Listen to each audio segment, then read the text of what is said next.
Okay, and the last tool of our group right here that we're going to cover is going to be the eyedropper.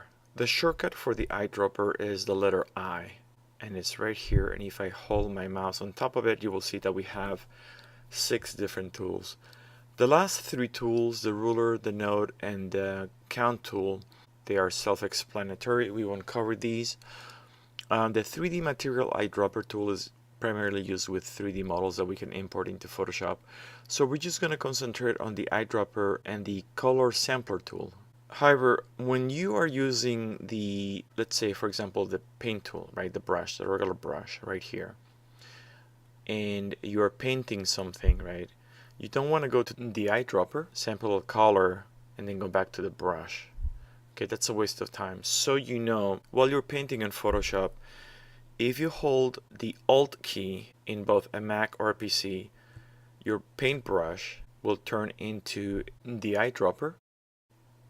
And then when you let go of the Alt key, you can go back into painting. Again, I'm holding the Alt key, sampling the color, and this way I don't have to go to the eyedropper every time that I want to sample a color. Just paint. As soon as you need to switch your color, Alt key on the color that you want, and then paint. But again, we are going to explore the eyedropper, and the one menu I want to bring is the info menu. I'm going to put this one right here.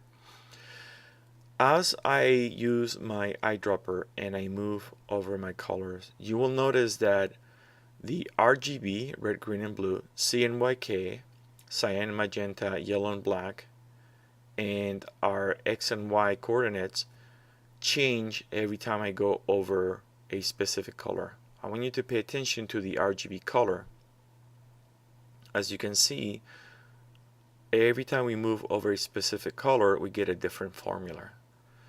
So when I click on a color and I hold my mouse down with the eyedropper, you will notice that we get this ring right here. The bottom of the inside ring is the previous color, the color that we had when we started. So for example, if I sample this red right here, our foreground color now is red.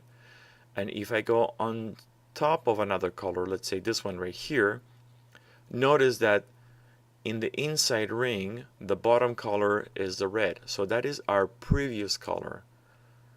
The inside of the ring, the color on the top is our new color, the color that we're sampling right now.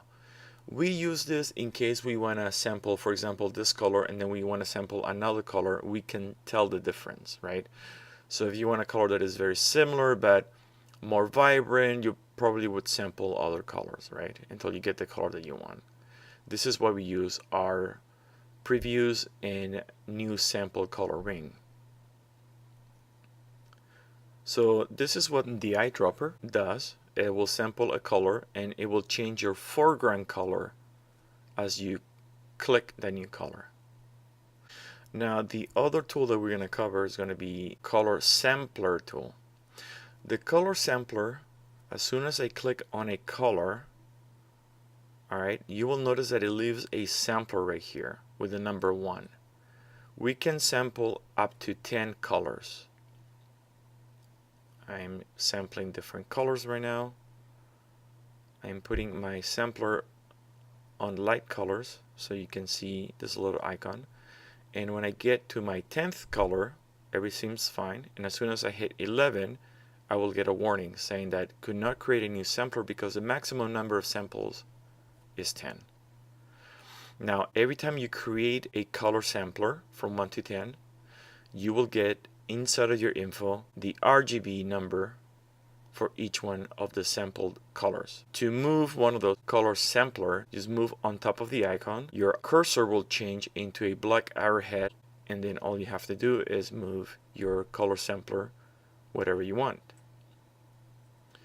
If you want to get rid of a color sampler, all you have to do is hold the Alt key, and then when you move on top of the color sampler, the icon will turn into a small arrowhead with a pair of scissors. When you click on that color sampler, boom, you will get rid of it. So this is the eyedropper and the color sampler tool.